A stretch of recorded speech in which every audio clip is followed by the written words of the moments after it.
بسم اللہ الرحمن الرحیم۔ السلام علیکم ورحمۃ اللہ وبرکاتہ۔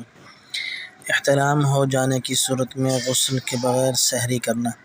اگر کوئی شخص جنبی ہو، جنابت کی حالت میں ہو اور سحری کرنا چاہتا ہو تو اس کے لیے بہتر تو یہی ہے کہ غسل کر کے سحری کرے۔ اگر غسل کا وقت نہ ہو یا کوئی عذر ہو تو وضو یا کلی وغیرہ کر کے سحری کر لینی چاہیے، اس لیے کہ جنابت کی حالت میں سحری کرنا منع نہیں ہے۔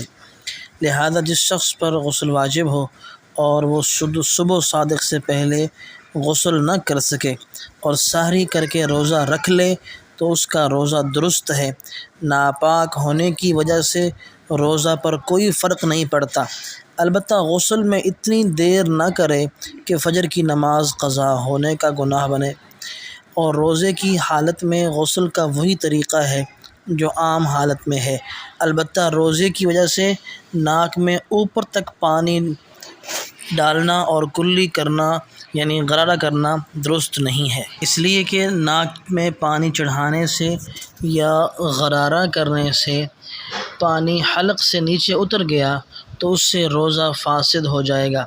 لہذا صرف کلی کر لے اور ناک میں پانی ڈال لے تو غسل صحیح ہو جائے گا۔ افطاری کے بعد غرارہ کر کے ناک میں پانی چڑھانے کی بھی ضرورت نہیں۔